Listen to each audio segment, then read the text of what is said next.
₹1 chocolate விற்று 300 கோடி ரூபாய் டர்ன் ஓவர் எடுத்தாங்கன்னு சொன்னால் நம்புவீங்களா? This is day 4 of let me tell you unstoppable start up stories. பரோட்டாவை எப்படி சால்னாவும் சட்னியும் இல்லாமல் சாப்பிட்டா அந்த டேஸ்ட் தராதோ, அதே மாதிரி மாங்காயை உப்பும் மிளகா பொடியும் இல்லாமல் சாப்பிட்டா அந்த டேஸ்ட் தராதுங்கிறத நல்லா புரிஞ்சுக்கிட்டு ஸ்டார்ட் பண்ண ப்ராடக்ட் தான் பல்ஸ். இந்த கேண்டியை மேக் பண்ணது DS groups.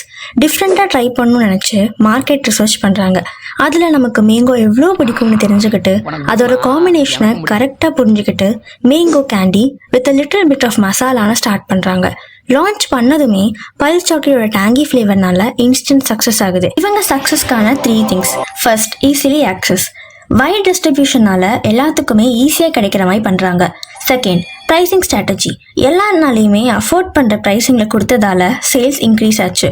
Third, scaling up. Initial success அப்புறமா அவங்க ப்ராடக்டை எக்ஸ்பேண்ட் பண்ணுறதுக்காக டிஃப்ரெண்ட் வேரியன்ட்ஸை இன்ட்ரடியூஸ் பண்ணுறாங்க. மெலோடி, எக்லஸ், ஆல்ஃபன்லீபல் இந்த மாதிரி பெரிய பிராண்ட் சாக்லேட்க்கு டஃப் காம்படிஷன் கொடுத்தாங்க. உங்களுக்கும் பல்ஸ் சாக்லேட் பிடிக்கும்னா கமெண்ட் செக்ஷனில் கமெண்ட் பண்ணுங்க. இந்த குட்டி ஸ்டோரி மூலமாக நம்ம கற்றுக்கிட்ட லெசன் இன்னோவேஷன். இந்த மாதிரி 100 ஸ்டோரிஸ்க்கு ஃபாலோ பண்ணிக்கோங்க.